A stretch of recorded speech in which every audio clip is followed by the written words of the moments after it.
বন্ধুরা, আমি মাছের ব্যবসা করি, আপনারা তো আগে থেকে ভালো করেই জানেন। কিন্তু আজকে মাছ বিক্রি করতে করতে মাছের মধ্যে কত সুন্দর দেখুন একটা আমার মন বলছে এই মাছটা অনেকে বলে অক্টোপাস, কিন্তু অক্টোপাস নয়। আমার মন, আমি তো 30 বছর মাছের ব্যবসা করেছি।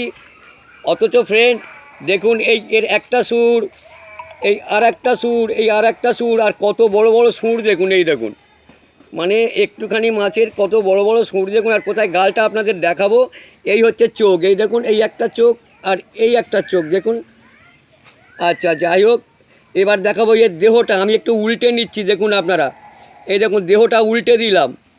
দেখুন, উল্টে দেওয়ার পর এই হচ্ছে এর মুখ, এখান দিয়ে খায়।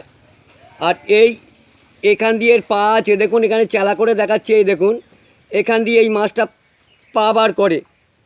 যাই হোক, এটা এখানে পা দেখা যায় না, এটা এর পা ঠিক নয়, এটা এই বুক দিয়েই চলে। বুকগুলো যে বালি বালি, বুঝতে পারছেন তো, এ বুক দিয়ে চলে। আমি ভুল বলেছি, এটা এর পা এখান দিয়ে নেই, এর কোনো পা দেখতে পাচ্ছি না। আমার মন বলছে এরা চলে এই পাখনাগুলোর সাহায্যে এরা চলে। যাই হোক বন্ধুরা, দুপুরবেলা আমি এই মাছটা অনেক কষ্ট করে জোগাড় করেছি যে আপনাদের দেখাবো বলে। যাই হোক, এবারে আপনাদের সামনে টেনে টেনে দেখাচ্ছি মাছটা। দেখুন কত সুন্দর আসছে, দেখুন। এবার দেখুন দুটো সুর ধরে তুলছি, দেখুন কত বড় মাছ, এই দেখুন। এবারে অরিজিনাল চেহারাটা দেখুন। যাই হোক, একটু পেছন দিকে ধরুন, দেখুন এর পেছন দিক, সামনের দিক, এর সুর দেখুন। এর যা দেহ তার চেয়ে 3 গুণ বেশি এর সুর। যাই হোক বন্ধুরা, আজকে এই পর্যন্ত রাখলাম।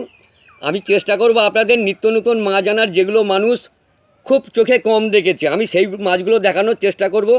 আজ এই পর্যন্ত রাখছি, ধন্যবাদ। ভালো লাগলে একটা লাইক দেবেন। Tata, bye bye.